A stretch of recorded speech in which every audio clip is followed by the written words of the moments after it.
សួស្តីអូនតើអូនណាមកក្រុមហ៊ុនបងមានការអីដែរបាទបងខ្ញុំមកដាក់ពាក្យធ្វើការហ្នឹងណាបងអត់ទេអូនខាងបងដូចជាមានបានប្រកាសរត់បុគ្គលិកណាអត់ទៅតែខ្ញុំចង់ធ្វើការមានបណ្ដាណាក្រុមហ៊ុនប៉ុណ្ណាណៃអត់ទៅបុគ្គលិកធ្វើការខ្ញុំជឿទេចឹងណាអូននេះច្បាស់ជាចង់ធ្វើការឡើងបងខ្លាំងហើយប៉ុន្តែ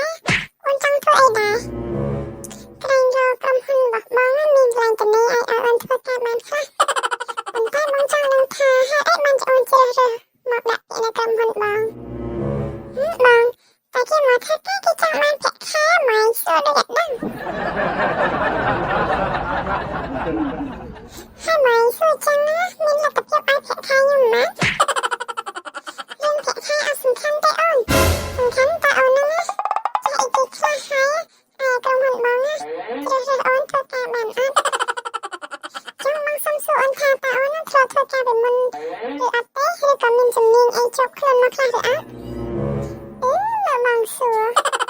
មកនេះខ្ញុំគ្មានចេះអីហ្នឹងហើយមកខ្ញុំមកធ្វើការដើម្បីឲ្យបងជួយបរៀនឲ្យខ្ញុំចេះធ្វើការហើយ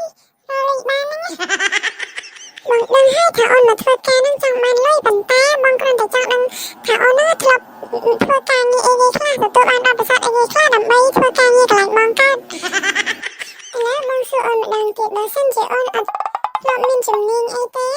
តើអូនណាបានធ្លាប់ទៅរៀនភាសាហើយអាចចេះភាសាបានខ្លះឬអត់ដូចជាភាសាអង់គ្លេសចិនអីចឹងអូនឬក៏ថៃអីចឹងទៅដោយសារតែកន្លែងបងក៏មានរកបុគ្គលិកបកប្រែភាសាដែរតើអូនណាធ្លាប់បានរៀនភាសាផ្សេងឬអត់បងខ្ញុំណាប្រាប់បងប្រាប់ឲ្យប្រាប់ទៀតថាខ្ញុំណាអត់មានបទពិសោធន៍អីទេហើយមកវិញខ្ញុំអត់មានបទពិសោធន៍ហ្នឹងបើខ្ញុំមកដាក់ពាក្យធ្វើការឡើងបងដើម្បីយកបទពិសោធន៍ហ្នឹងអូនឥឡូវបងសួរណៃម្ដងទៀតមកនឹងអូនមកដាក់ពាក្យធ្វើការឡើងបងហ្នឹងអូនធ្វើការអីគេដែរហើយណៃមកក្រុមហ៊ុនបងដើម្បីរកបទពិសោធន៍ហ្នឹងអូនចង់ធ្វើការខាងអីដែរអូនបាទបងពីមុនខ្ញុំរត់ម៉ូតូដុំហើយខ្ញុំរត់ម៉ូតូដុំហាត់ពេកហើយបានលេខតិចទៀតចឹងទៅខ្ញុំឃើញក្រុមហ៊ុនបងទៅដល់ខ្ញុំមកដាក់ពាក្យធ្វើការហ្មងទៅហើយខ្ញុំក៏មិនដឹងដែរថាខ្ញុំនឹងមកដាក់ពាក្យធ្វើការកន្លែងបងខ្ញុំគួរធ្វើអីគេបើខ្ញុំមិនដឹងថាក្រុមហ៊ុនបងឯងធ្វើការងារអីផងអូនបានអញដឹងថាពួកបងធ្វើការងារអីផងហើយអញមកដាក់ពាក្យកន្លែងបងហើយអញមានបានរៀនចាប់តែអញបាត់នៅខ្ញុំមកដែររៀនផងដោយតាំងពីទូតមកខ្ញុំលេខស៊ីតលុយម៉ែខ្ញុំហ្នឹងម៉ែខ្ញុំអ្នកចាំហ្នឹងហើយបានពេល18ឆ្នាំមកបានខ្ញុំទៅរត់ម៉ូតូដុបហើយខ្ញុំរត់ម៉ូតូដុបបានមួយខែខ្ញុំឈប់រត់ហាត់ពេកហើយធុញចាំខ្ញុំមកចង់ធ្វើការឡើងសួរដូចម៉ែអញ្ចឹងអូនដូចចាលីម៉ែមកអូនបានហើយបងខ្ញុំដូចចាលីម៉ែហេឡូមកកូនឯងមិនដូចចាលីម៉ែណែទៀតទៅដូចចាលីម៉ែមកទៀតបងបើម៉ែខ្ញុំអស់លេងចាំខ្ញុំម៉ែគាត់ចាំខ្ញុំលេងរូបហើយមិនដែរបងឥឡូវបងមានកន្លែងខ្ញុំធ្វើការបានអត់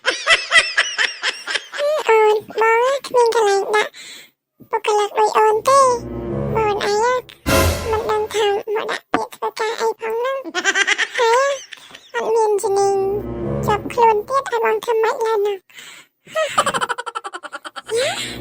បងចង់មកនិយាយខ្ញុំណាគាត់តែការងារប៉ុណ្ណឹងសោះមិនចង់ឲ្យខ្ញុំធ្វើក្រុមហ៊ុនប៉ុណ្ណាណៃគាត់ដាក់បុគ្គលិកមួយក៏បានបងអត់បានមកនិយាយអូនទេប៉ុន្តែបងបច្ចេកអាចយកអូនបានមែនណាអូនដោយសារក្រុមហ៊ុនបងត្រូវការអ្នកមានបទពិសោធន៍ហើយយ៉ាងហោចណាស់ក៏ចាប់បរិញ្ញាបត្រដែរទើបអាចធ្វើការបានហើយបងចង់មកនិយាយខ្ញុំណាបងគិតថាខ្ញុំនឹងមិនចេះអីសោះហើយគាត់តែខ្ញុំមកពិសោធន៍គាត់តែមិនធ្លាប់រៀនចាប់អីសោះបងមិនយកខ្ញុំធ្វើការខ្ញុំចេញហើយខ្ញុំមិននៅចង់ក្រុមហ៊ុនបងទៀតទេខ្ញុំមកទៅរកកន្លែងផ្សេងទៅបានដែរទៅជាអញ្ចឹងតា về chừng Tết đằng gì thầm mệt thế nhỉ.